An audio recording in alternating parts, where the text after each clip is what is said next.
What's up, guys? It's your friendly Droppin' Woes coming at you with just a little bit of insight into Pokemon Go.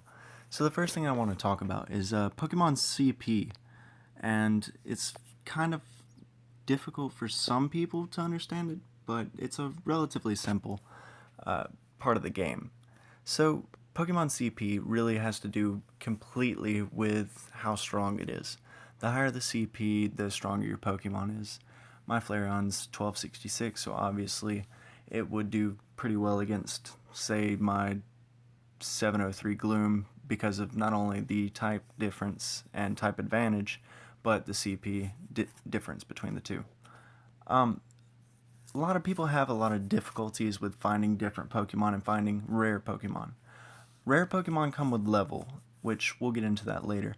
But finding Pokemon, like if you want water types, then you can go to a lake or go to a river.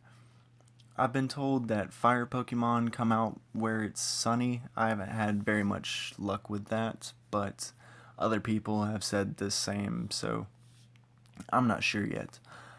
Electric Pokemon come out whenever it's storming, so maybe get out into a car or bring an umbrella. I don't know, whatever. It depends on how dedicated you are. Um, Golbats and Glooms, Venomoths, stuff like that, they come out at night.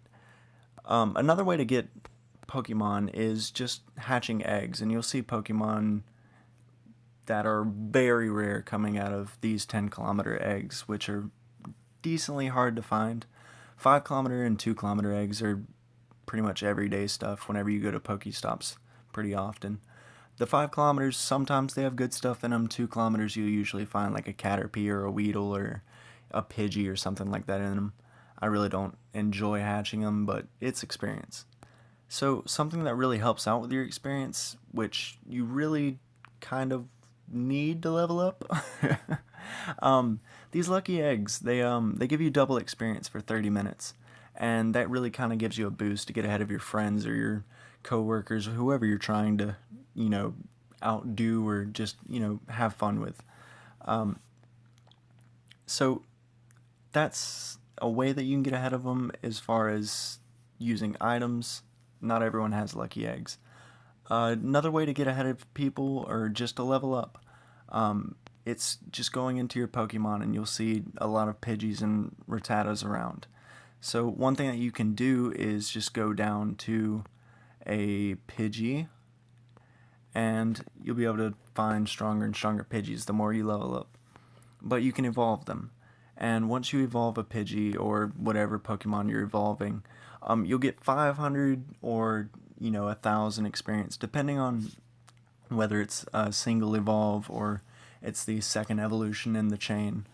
It really just depends on the situation. Um, there's a lot of things around on the map that you'll see, or the little screen while you're traveling around. And one of the things is the grass that's shooting up.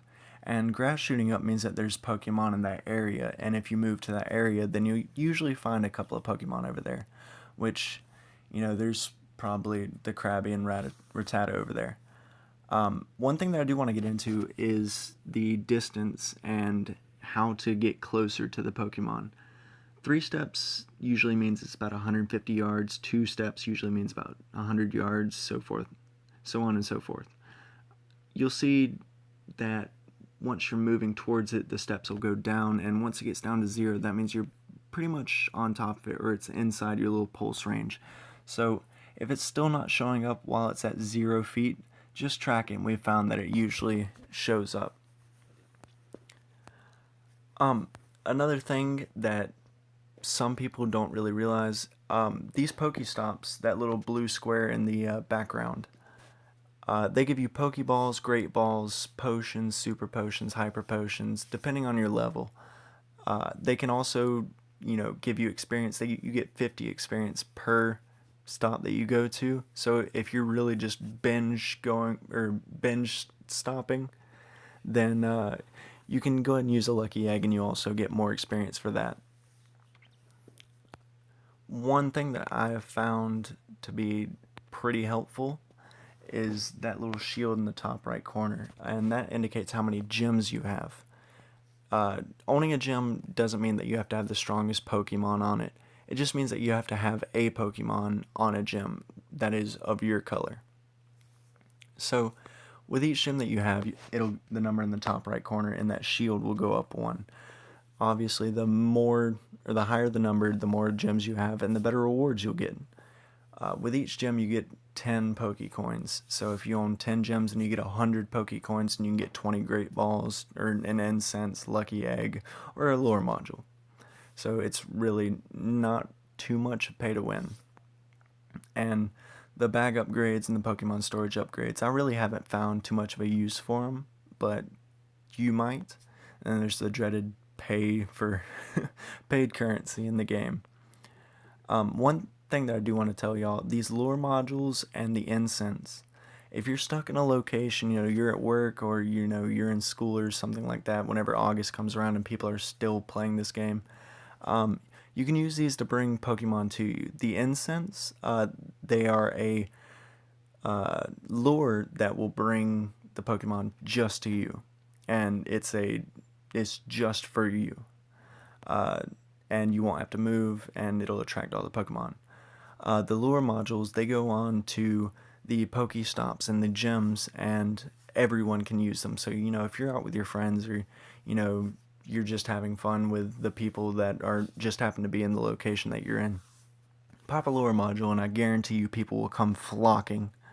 The egg incubator, it really helps, if you're trying to get rid of some of the eggs. You can get the egg incubator and hatch a lot more eggs. The thing that I really want people to bring away from this game is it's a really fun way just to get out, and it brings a lot of people together. So, if you have any more questions or anything that I didn't cover, just, leave a comment, and I'll make sure that I reply to every comment. Or, if you just want to tell me how much you love this game, I would love to hear that too. So, if you learned anything new from the video, or, you want to see more, just leave a like and subscribe to me, because, I'd love to keep doing this for y'all, and, keep teaching y'all and showing y'all my experiences, and we can share more experiences. So, for now, that's it from your friendly neighborhood dropping woes. So, y'all enjoy.